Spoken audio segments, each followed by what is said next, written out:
There's a part of me that wants to make this video about Thousand Empty Light kind of shaky and desperate feeling, because that is the feeling that you get from this module, which is a solo module for Mothership.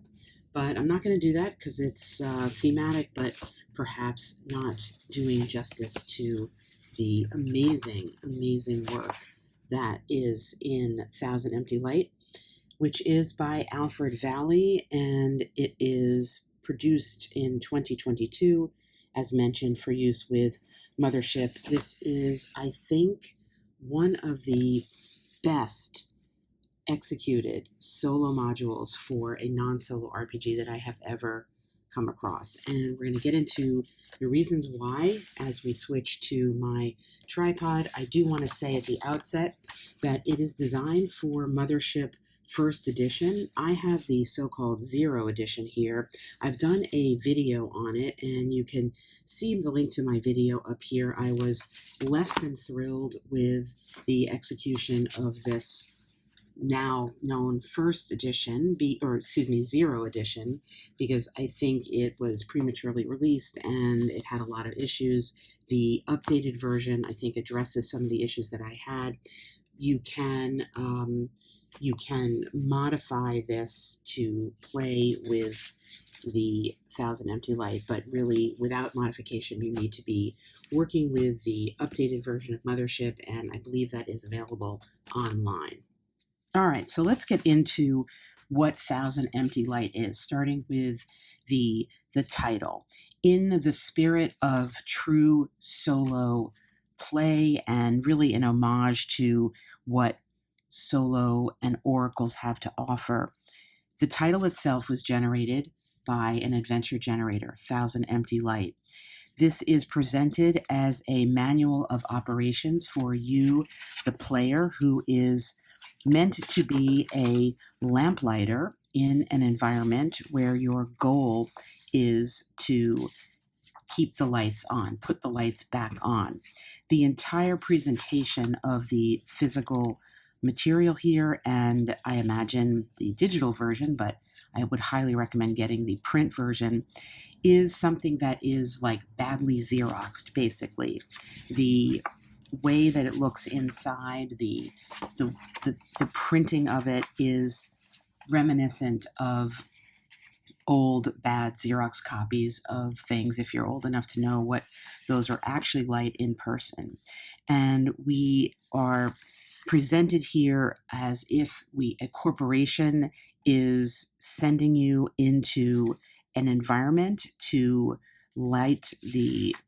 get the generators back on. And I'm only going to show you part of what is in this book, because it is very much I'm going to call it like a one and done, although I have an asterisk there because I think part of the genius of the way this is created is that it is a combination of journaling RPG as well as mechanics. So you could go back through it and replay it, not only as a different character, but also using a different level of journaling and focusing on different things. But essentially, for the experience of it, the first time is really where it shines. And so as such, I'm not going to show you a lot of the content. I'm not even going to go through an example of gameplay, but I am going to talk about what I think makes it so unique and give you a flavor for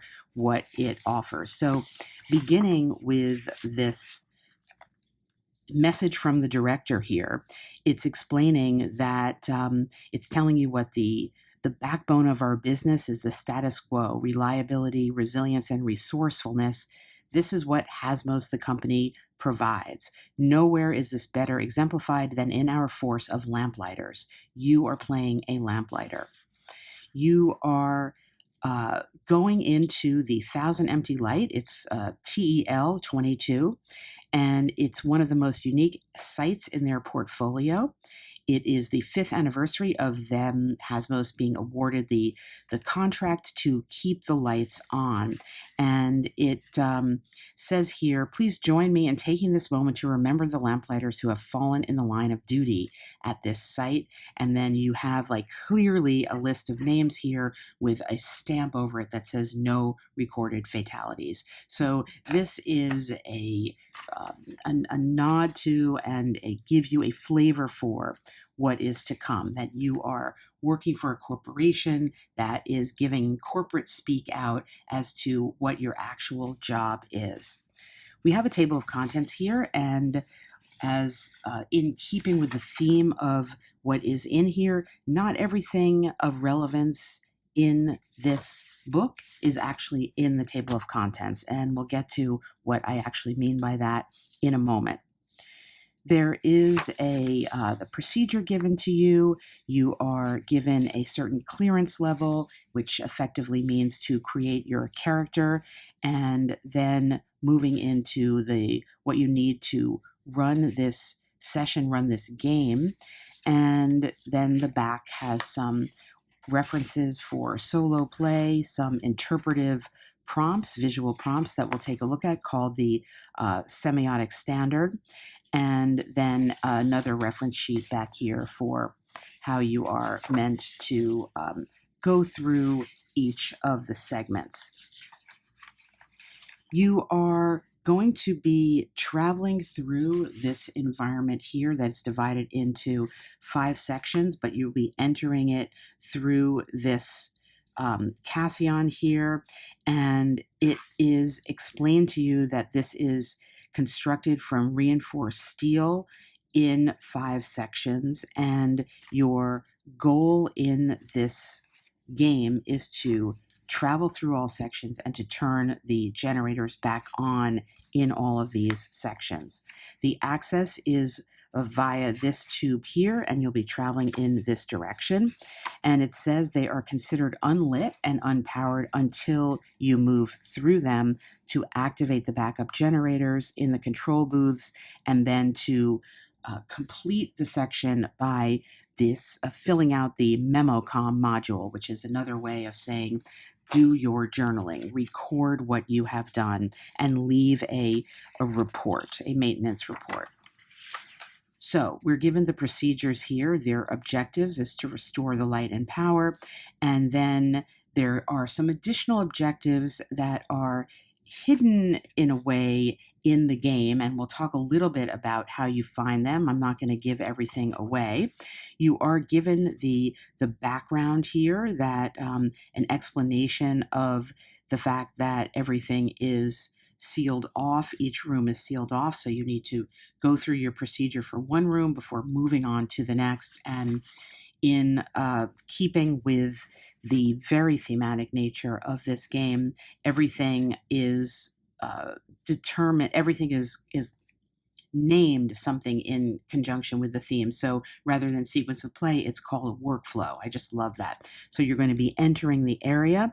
You're going to be accessing the module. You're going to be looking around. You're going to be reading and finding a transcript of a report that is left by the previous lamplighter, and that is a narrative and thematic series of prompts, essentially, or suggestions of what the previous lamplighter found that you can use to help interpret what you're seeing.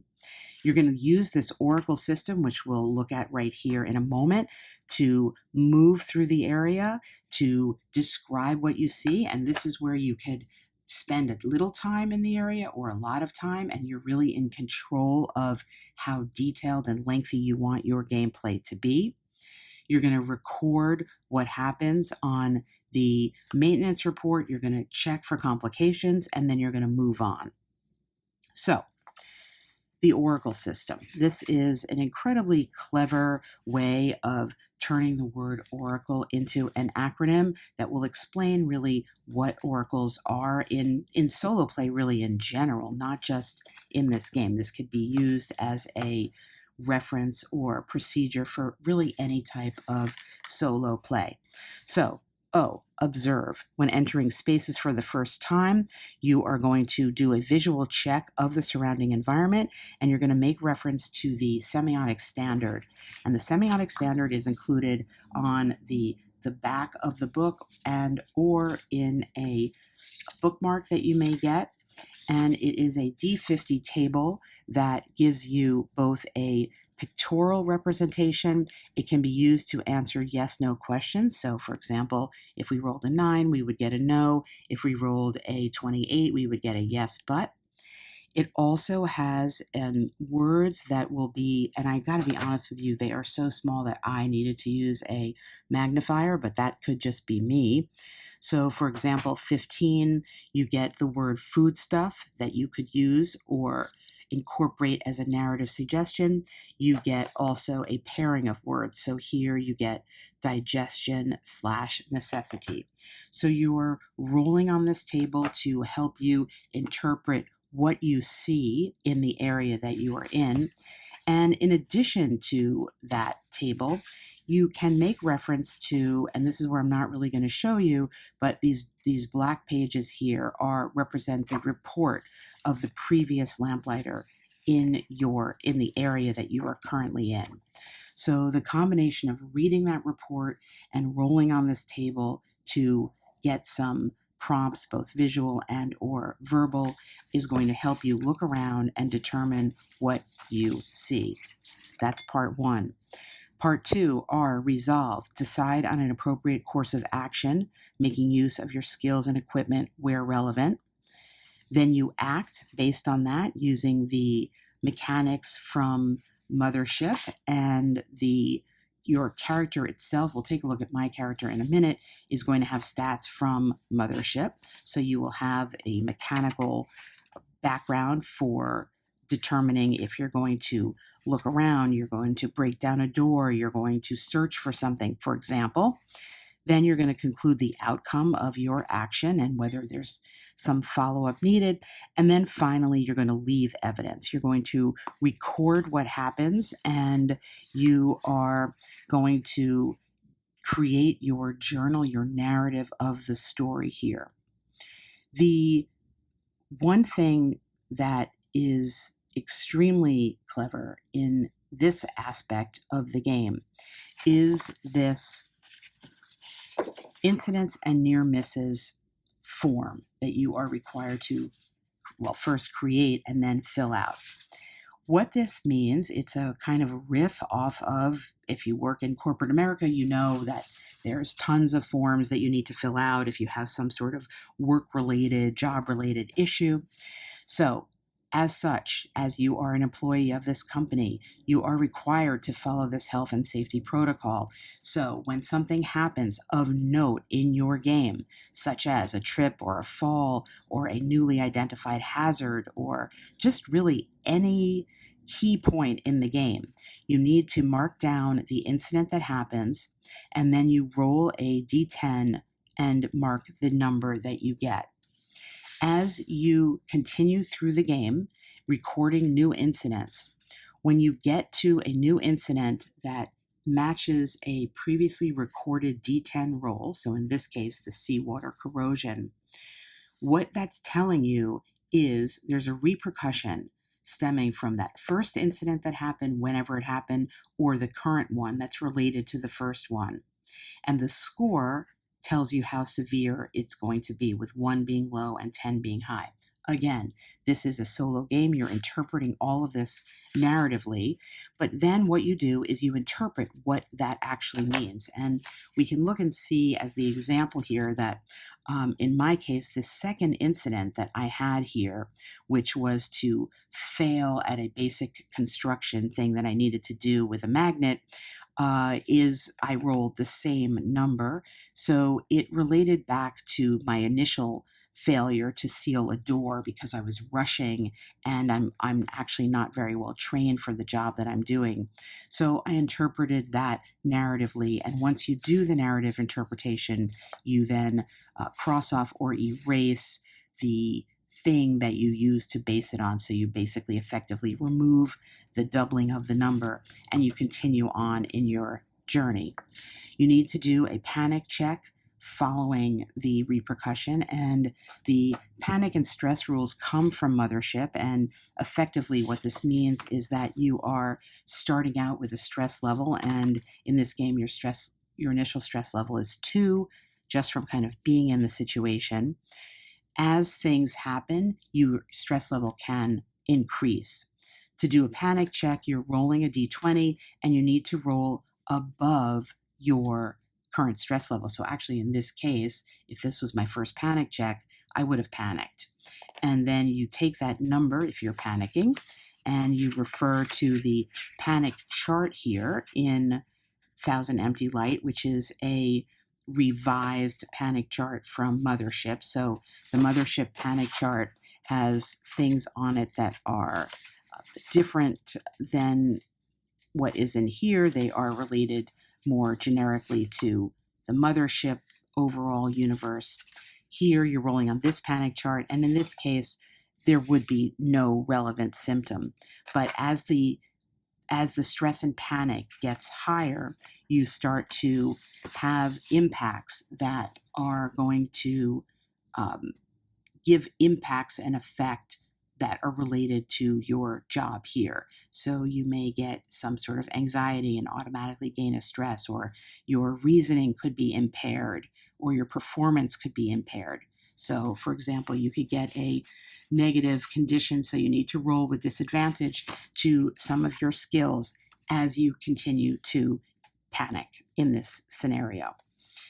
This, I think, is incredibly interesting as a format, and it's something I could see adapting to other games, because what it is doing is your incident level is something significant in the narrative, and then you're assigning a mechanical value to it.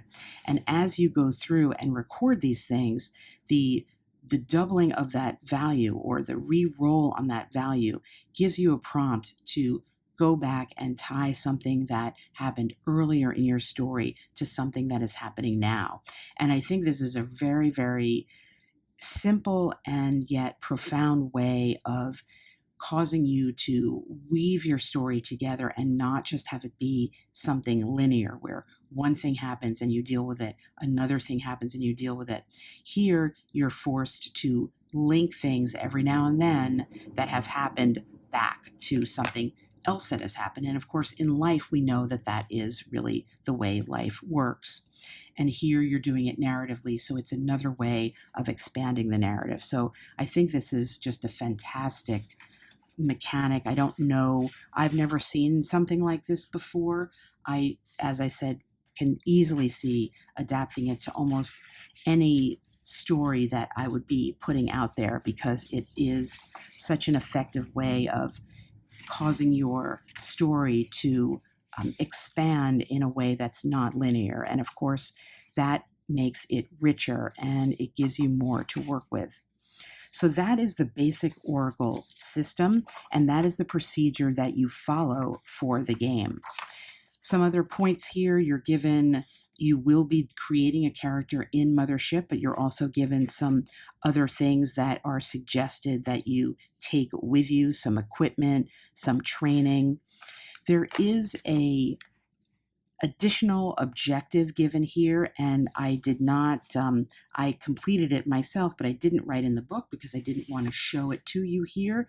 I will leave that for you to discover. There's a number of things in the book that if you spend time, you can figure out other things to do and get other pieces of information that aren't necessarily self-evident here. So I'll just leave it at that. There's a binary code here that you are meant to decipher, and you are given, once you decipher it, then you can key it to letters and symbols, and when you put those together, you will get a message that will be giving you an additional objective for your game. And again, it's just very thematic. You get this piece of art that it again looks like a sort of bad Xerox. The greatest hazard is carelessness, a message to you to look carefully and think carefully as you move through the game. Then there is a D20 table here of hazards. And the only thing about this that I would have done differently is put the hazards, I think, perhaps after the section here where you actually enter the structure. But that's kind of a minor detail. But these hazards are things that you can roll up with a D20 during the course of your game. They will be suggested to you by prompts. Then you will then roll on what is effectively a D20 table to encounter enemies, to encounter situations. Perhaps there's traps. So that is a random D20 table of hazards. It comes, as I said before, the further information about specialist equipment that you could have or find, and basically just a final warning not to proceed beyond this point unless you're adequately prepared. And then when you get to this point, you will start by having a reminder that you are there to honor the corporation, but first to maintain the light. And that is another warning to you. There is a letter of last resort that you can choose to fill out. That is your departing words as the lamplighter as you enter into the west area here and moving down in. And then you have the sections in the rest of the book that will give you a description, a brief map, the prior lamplighter's recording of it, and that is the rest of the module as you go through until you get to the back here where we have the reference material that I already showed you. As mentioned, the semiotic standard is reproduced here, or it could come in a bookmark. Again, I did find that it was a little hard for me to read this, but that could just be me, so you might need a magnifying glass. There is a beautiful slipcase on the book, and it does contain some other information that I'll leave for you to discover, including a classification of dangerous and intimidating happenstances.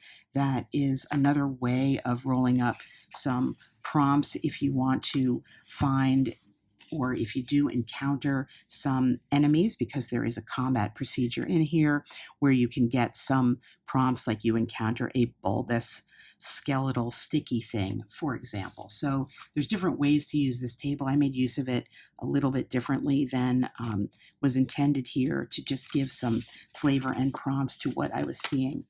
I also created for myself what I called a transfer journal, and the transfer journal was where I recorded my character here.